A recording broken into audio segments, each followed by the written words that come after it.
Welcome to the Slop Temple. We pray this video helps. In this video, I will explain how to change a Honda Odyssey battery.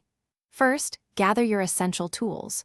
You will need a 10mm wrench, a battery terminal brush, and some safety glasses. Always make sure your vehicle is turned off and the parking brake is set.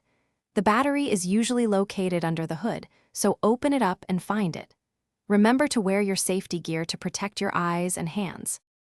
Now let's safely disconnect the old battery.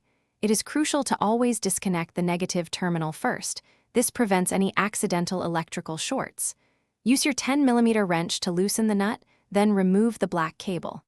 After that, disconnect the positive terminal and remove the battery's hold-down clamp. Car batteries can be heavy, so lift the old one out carefully, keeping it level to avoid spills.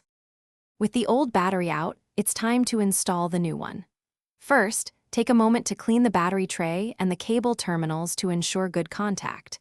Now, carefully place the new battery into the tray and secure it with the hold-down clamp. When connecting, always attach the positive terminal first, then the negative terminal. Make sure both connections are tight and secure to prevent any issues. You're almost done. Perform a final check to ensure all connections are tight and the new battery is stable in its tray. Now, start your Honda Odyssey to confirm everything is working as it should. You might need to reset your radio presets or the clock. Remember, car batteries contain hazardous materials, so please dispose of your old battery responsibly at an auto parts store or a certified recycling center. Many places offer a core credit for your old battery. Thanks for watching. Consider subscribing if we helped you.